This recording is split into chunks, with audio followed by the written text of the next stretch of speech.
철학자였던 키케로는 인간이 극복해야 할 6가지가 있다라고 말했는데요.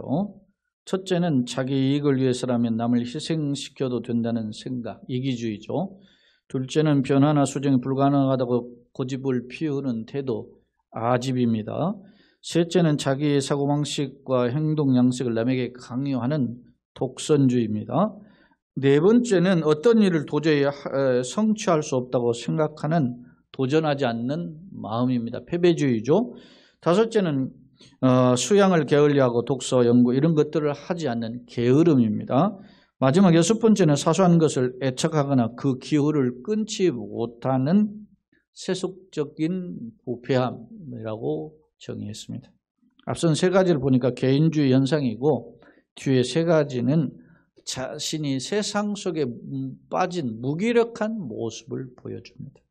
사랑하는 여러분, 여러분은 키케로 말한 6가지의 모습 중에서 어느 부분의 약점을 가지고 계십니까?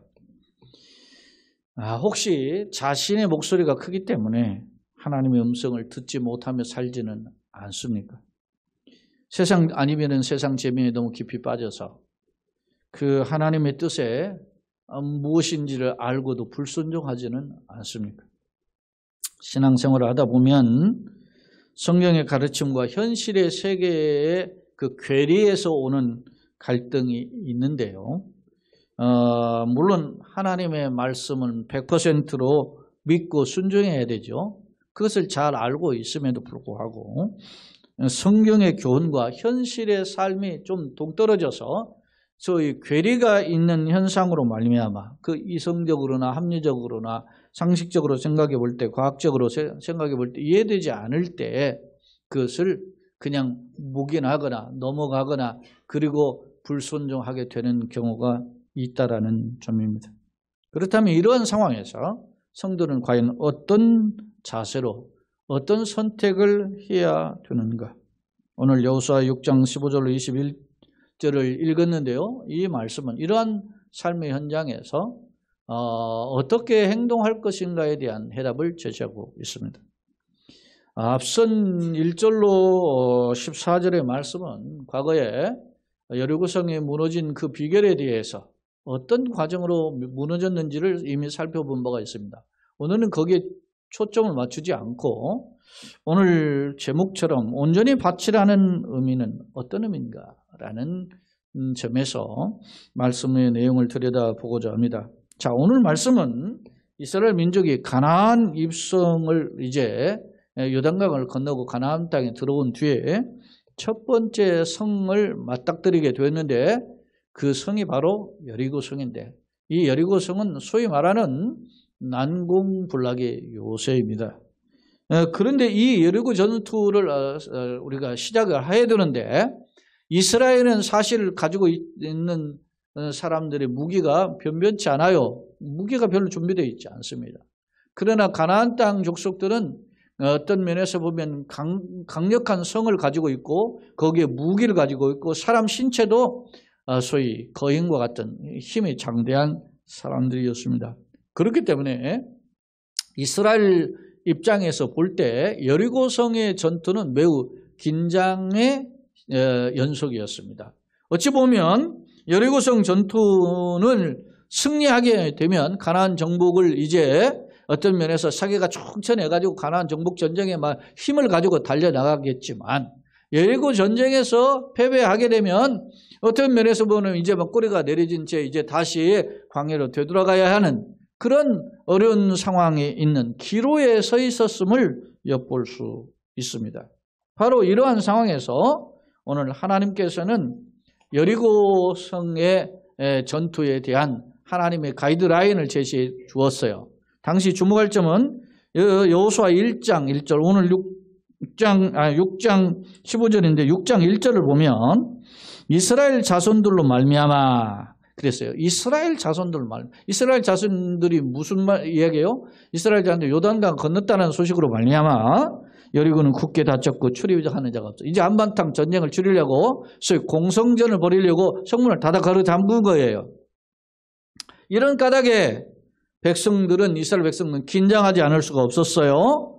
바로 이러한 전투를 앞둔 상황에서 하나님께서 여호수아를 통해서 이스라엘 백성에게 명령과 함께 약속을 하신 말씀이 오늘 본문의 내용임을 알 수 있습니다. 그렇다면 당시 하나님은 어떤 명령을 하셨고 동시에 어떤 약속을 하셨을까?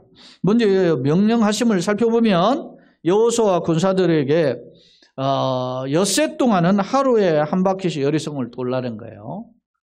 도는데 맨 앞서 제사장이 양각 나팔은 여러분요, 그 뿔나팔, 양의 뿔로 된 양각 나팔이 있고 소위 말하면 은나팔이 있어요.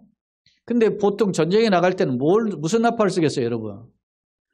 은나팔 샥 막 그게 불어야 그게 백성들이 말이지 그걸 소리를 들을 거 아닙니까? 근데 제사장들은 양각 나팔을 이 양각 나팔을 불고 백성들은 그 뒤를 따르는데 아무 소리도 하지 말고 하루에 한 바퀴씩 엿새 동안을 돌라 그렇게 이야기하고 일곱째 날에는 7바퀴를 돌되 제사장이 나팔을 부를 때 크게 함성을 외치라 그렇게 명령하셨음을 알 수 있습니다. 약속은 뭡니까? 하나님은 이 명령과 함께 약속하셨는데 여호와께서 너희에게 이 성을 주셨다라고 약속하셨다는 사실입니다. 자, 6장 15절 16절을 한번 보겠습니다. 7째 날 새벽에 이제 6째 날 지나고 7째 날 됐죠. 새벽에 그들이 일찍이 일어나서 이스라엘 백성이 일어났습니다. 전과 같은 방식으로 그 성을 이제는 몇 번 돌았죠? 7번 도니 그 성을 7번 돌기는 그날뿐이었더라. 7번째 제사장들이 나팔을 불 때 여호수아가 백성에게 이르되 외치라 여호와께서 너희에게 이 성을 주셨느니라. 이게 하나님의 약속이란 말입니다. 마지막 7번째 날 7바퀴를 돌 때 제사장이 나팔을 불 때 백성들이 함성을 외칠 때 하나님의 약속은 이때 이 성을 주셨다라고 말씀하고 있습니다. 중복할 점은 7일 동안 아무 말도 하지 말아야 됩니다. 그런데 결정적인 순간 마지막 날 7번 바퀴를 돌았을 때만 외쳐야 되는 겁니다. 그러니까 철저한 하나님 앞에서의 순종의 모습을 요구하고 있음을 살펴볼 수 있지요. 주목할 점은 6장 20절 봅시다. 20절 이에 백성은 어떻게 했죠? 외치고 제사장들은 나팔을 불 때 백성이 나팔 소리를 들을 때 크게 소리 질러 어떻게 했습니까? 외치니 성벽이 무너져 내린지라. 할렐루야. 여러분 말씀하신 대로 약속하신 대로 하나님의 역사가 이루어진 줄로 믿습니다. 오늘 본문의 말씀대로 이스라엘 백성들이 하나님의 명령을 따라 그렇게 순종하셨을 때 약속대로 성경 말씀은 보면 이루어졌다라고 성경은 기록하고 있습니다. 중요한 것은 오늘 이 순종의 결과 20절 그 하반절에 보니까 외치니 성벽이 무너져 내린지라 백성이 각기 앞으로 그 성에 들어가서 성을 점령했다라고 기록하고 있습니다. 그런데요, 이것으로 끝나지 않는다는 것입니다. 사실은 이런 성벽이 무너진 것으로만 끝나지 않고 여기서부터가 진짜 명령이 시작된다는 점입니다. 그래서 오늘 저는 그 명령이 뭔가를 오늘 주제를 가지고 그 말씀을 살펴보고자 합니다. 그 명령은 온전히 바치라라는 명령이라는 것입니다. 자, 한번 볼까요? 자, 17절로 19절인데요. 자, 여호수아가 이제 뭐라고 외치는지 한번 봅시다. 이스라엘 백성에게 하는 말입니다. 이 성과 그 가운데 있는 모든 것은 여호와께 어떻게? 온전히 바치되 기생 라합과 그 집에 동거하는 자는 모두 살려주라. 이는 우리가 보낸 사자들을 그가 숨겨주었음이니라. 너희는 어떻게 해요? 온전히 바치고 그 바친 것 중에 어떤 것이든지 취하여 너희가 이스라엘 진영으로 바치는 것이 되게 하여 고통을 당하게 되지 아니하도록 오직 너희는 그 바친 물건에 손대지 말라.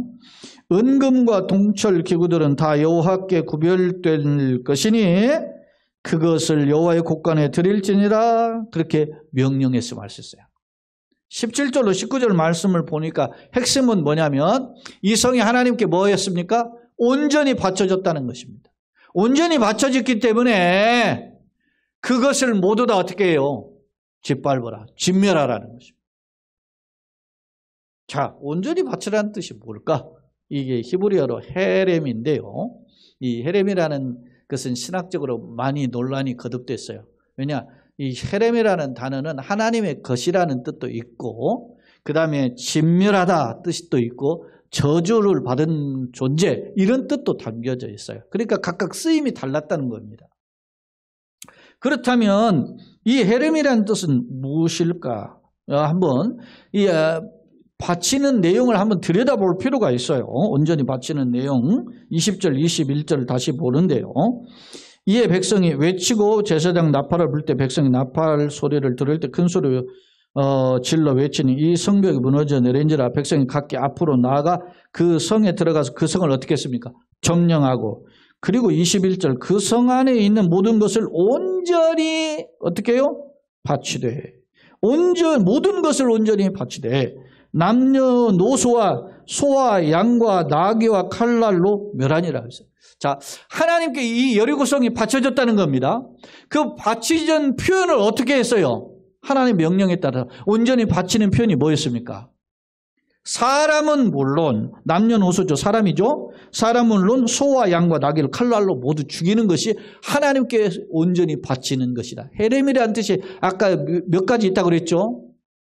첫째, 하나님의 것이라는 의미도 있고, 하나는 뭐요? 온전히 진멸하다는 뜻이 있고, 하나는 저주를 받았다는 거죠. 소멸하다는 그런 뜻들이 여러 가지 뜻이 있단 말이에요. 오늘 이 본문에 보니까 온전히 바치라는 의미는 여리고성을 철저히 어떻게 해요? 멸하는 의미가 담겨져 있음을 알 수 있어요. 그러면서 그 소와 양이나 또 사람 같은 건 노예 삼을 수 있잖아요. 그런 것을 손대지 못하도록 했다라는 것을 오늘 말씀을 통해서 알 수 있어요. 그러면서 오늘 온전히 바치는 것은 여리고 성 함락과 함께 성 안의 남녀노소는 진멸하고 심지어 모든 가축을 진멸하는 것이에요. 그런데 24절 봅시다. 오늘 본문은 아니지만 한번 보세요. 무리가 그 성과 그 가운데 있는 모든 것을 뭐 하였습니까? 불사르고. 진멸하는 행위예요. 불사르고 그리고 은금과 동철 기구는 여호와의 집 곳간에 두었더라. 자, 은금과 동철 기구는 동과 철은 이건 불사라지지 않는 거잖아요. 그것은 가져다가 하나님의 성전 이제 뭐 이렇게 당신이 이동식 천막이죠. 그런 하나님의 곳간에 소위 하나님 앞에 봉헌하는 예물로 바쳤다는 것입니다. 살아있는 생물들은 모두 죽이고 은금과 동철은 하나님의 소위 말하면 창고에 들였다라고 하는 것이 오늘 말씀. 왜 이렇게 하게 했을까? 여러분 궁금하죠? 그래서 이러한 이 헤렘이라는 해석에 대해서 학자들이 많아요. 구약에서는 이 헤렘을 진멸하라는 게 가니까 모두 다 원수를 무조건 죽이라 이런 뜻으로 받아들이는 사람이 있고 그런 개념으로 인해서 오늘날도 또 말이지 불신자들 뭐더라 죽여야 되냐 이렇게 좀 반문하는 경우도 있단 말이에요. 이게 어떤 의미인가? 예? 이 헤렘이라는 신학적 논란은 굉장히 중요하게 그 신학자들 가운데 거론되어 있어요. 어떤 의미일까요? 자, 오늘 저는 이 온전히 바치라는 뜻에는 어떤 의미가 담겨 있는지를 크게 한 두 가지 각도로 살펴보는데 첫째, 한번 따라 씁시다. 온전히 바치다는 하나님께 속한 것이다. 온전히 바치라는 것은 이 모든 것이 하나님의 것이라는 것을 고백하는 표현이에요. 자, 당시 여리고성은 폭이 약 200m, 길이가 100m, 둘레가 600m. 그리고 그 성벽은 이중벽이고 예전에 제가 한번 소개했었어요. 이 내용은. 그러면서 그 성벽 위로 이중벽 성벽 안으로 성벽과 성벽 사이에 그 도로가 있으니까 그 위로 마차가 지날 정도로 성벽이 그렇게 두껍다는 거예요. 그런데 이 성벽이 와르르 무너졌는데 이 성벽의 두께가 최소한 한 3.3m에서 5m 사이 넓이였다 그래요. 그러니까 마차가 다니죠. 그런데 이게 무너졌는데 이 거대한 여리고성이 와르르 무너졌다는 겁니다. 무슨 노력을 했기 때문에 무너졌죠? 포탄을 쐈습니까? 미사일을 쐈습니까? 뭘 했습니까? 에?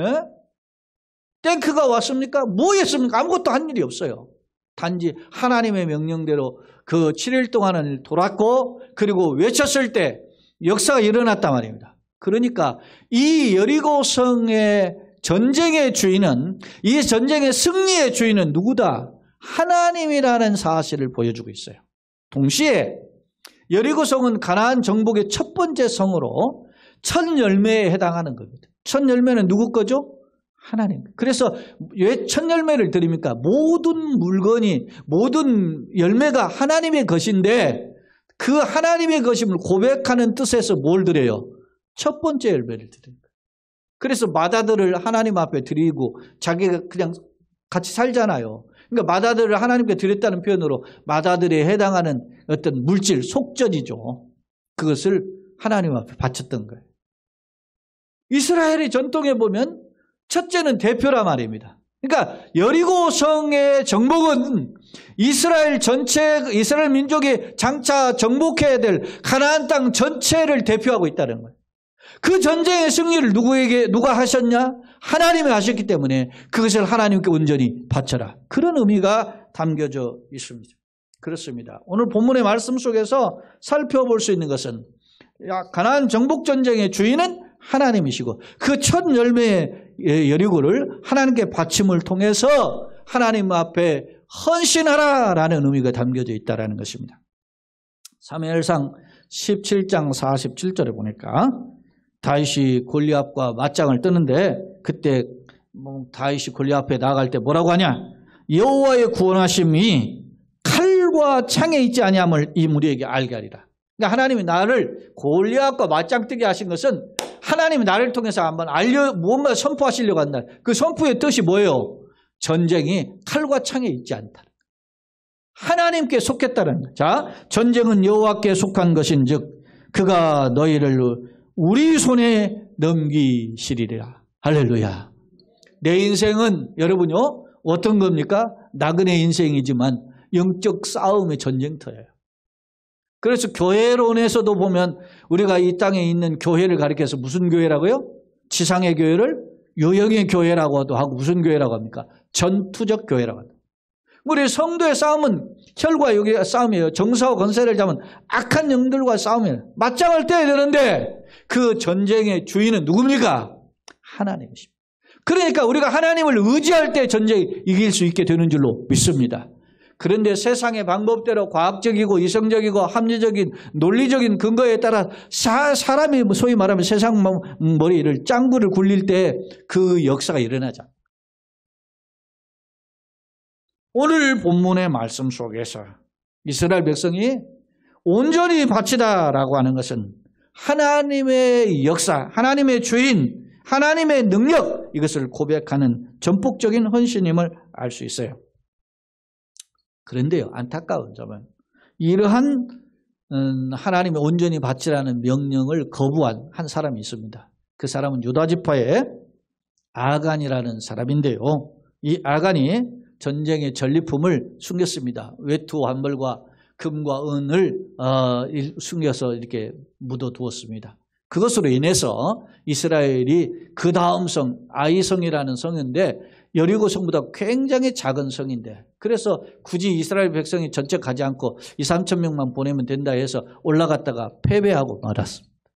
그래서 이 여호수아가 하나님을 통곡합니다. 어찌 된 일입니까? 하나님이 다 정복전쟁에 승리케 한다고 했더니 왜 이런 결과가 벌어졌습니까? 그러니까 자 여호수아 7장 11절로 13절에 보면 아이성 전투에서 패배했을 때 하나님이 여호수아에게 하신 말씀입니다. 자, 이스라엘이 뭐하여 범죄하여 내가 그들에게 명령한 나의 언약을 어겼으며 또한 그들이 온전히 바친 물건을 어떻게 가져가고 도둑질하고 하며 속이고 그것을 그들의 물건들 가운데 두었느니라. 그러므로 그렇게 온전히 바쳐진 것을 그것을 하나님의 것을 소위 가로챘기 때문에 그러므로 이스라엘 자손들이 그들의 원수 앞에 능히 맞서지 못하고 그 앞에 돌아섰다. 아이성에서 패배했다. 그런 말입니다. 이는 그들도 온전히 바쳐진 것이 돼요. 그러니까 하나님 앞에 온전히 바쳐져야 되는데 그걸 바쳐진 것을 가로챘으니까 네가 대신 받쳐줘야 된다는 거예요. 그 문제를 해결하기까지는 너희들이 계속 어떻게 해요? 하나님 앞에 받쳐진 존재로 망하게 될 것이다. 온전히 바친 물건을 너희 중에 멸하지 아니하면 내가 다시는 너희와 함께 있지 아니하리라. 너는 일어나서 백성을 거룩하게 하여 이르기를 너희는 내일을 위하여 스스로 거룩하게 하라. 이스라엘 하나님 여호와의 말씀이에 이스라엘아 너희 가운데 온전히 바쳐진 물건이 있나니 너희가 그 온전히 바쳐진 물건을 너희 가운데 제하기까지는 너희의 원수를 앞에 능히 맞서지 못하라. 온전히 바쳐진 물건을 계속 반복하잖아요. 지금 오늘 이 7장 11절 14절만 봐도 4번이나 나와요. 오직 그뿐입니까? 15절 보세요. 15절 7장 15절 온전히 바쳐진 물건을 가진 자로 뽑힌 자를 불사르되 그와 그의 모든 소유를 그리하라.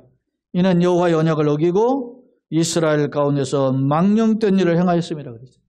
온전히 바쳐진 것을 회방한 그 사람은 하나님 앞에서 망령된 자로 엄히 어떻게 해요? 진멸하라 명령했던 것입니다. 아간이 하나님 앞에 온전히 바쳐진 물건을 훔침으로 말미암아 자신은 물론 그의 가정이 다 몰살당하고 말았어요. 그렇게 죽은 곳이 어디입니까? 아골골짜기.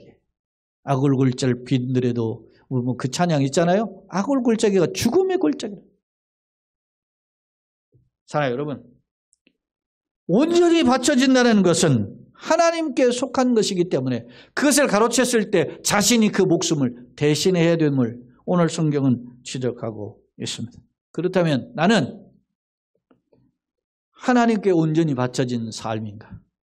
누구든지 그리스도 안에 있으면 새로운 피조물이죠. 새 출발한 인생에 나는 하나님께 온전히 바쳐진 삶인가? 오늘 우리는 하나님 앞에 나는 주님께서 새로 세우신 새 생명의 존재입니다 라고 고백합니다. 바라기는 우리 모두가 예수 안에 새롭게 태어난 하나님의 천국 백성, 새로운 피조물임을 기억하고 자신을 온전히 들이심으로 내 가정과 내 삶이 형통해지는, 건강해지는, 회복해지는, 열리는 은혜의 체험의 역사가 있기를 예수님의 이름으로 축원합니다. 아멘. 자, 온전히 바치라는 뜻은 두 번째 의미가 있어요. 앞서 2가지가 있다랬죠. 두 번째는 뭐냐?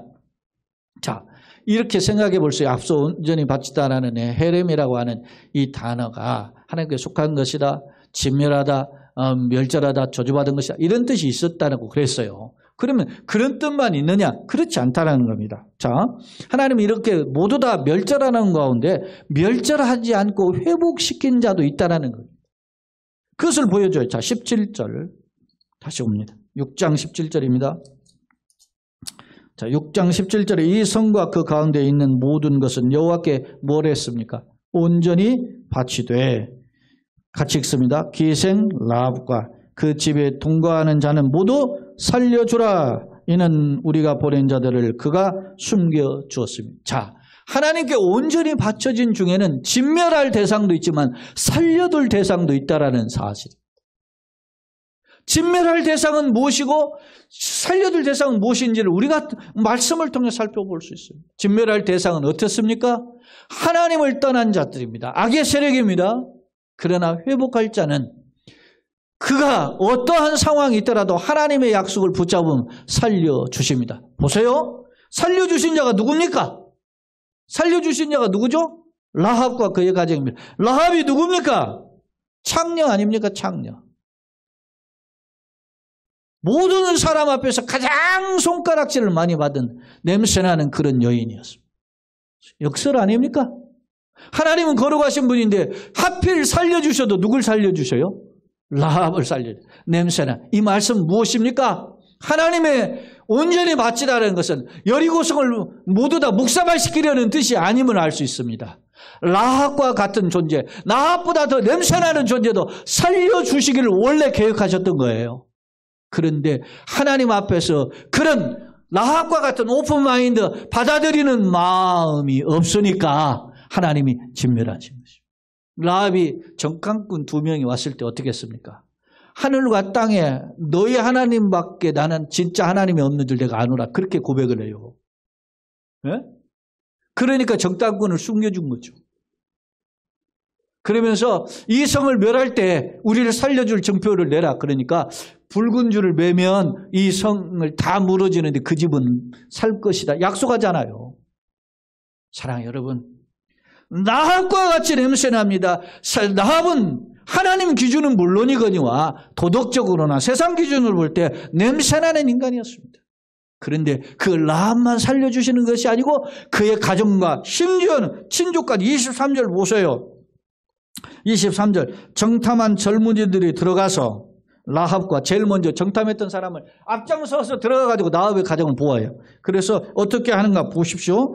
라합과 그의 부모와 그의 형제와 그에게 속한 모든 것을 이끌어내고 또 그의 누구까지 친족도 다 이끌어내요. 그들을 이스라엘 전령 밖에 두었다 그랬어요. 안전한 곳으로 지금 이동시킨 겁니다. 사랑하는 성도 여러분, 누가 정탐꾼이었던 사람들 중에 앞장서서 이들을 보호하고 있죠. 왜? 하나님의 약속을 품은 여인이 됩니다. 사랑하는 여러분, 우리가 보기에는 냄새나고 부족하고 연약하고 세상 사람들이 보기에는 손가락질을 당하는 자라 할지라도 하나님의 편에 붙들리면 하나님께서 그를 보호하시고 인도하신다는 사실을 성경은 보여줍니다. 그러니까 아까 헤렘이라고 하는 온전히 바치다라는 뜻은 진멸할 대상도 있지만 살려두는 의미가 있다는 서로 대조적인 결과를 보여주고 있지 않습니까? 그렇다면 나는 어떤 것인가?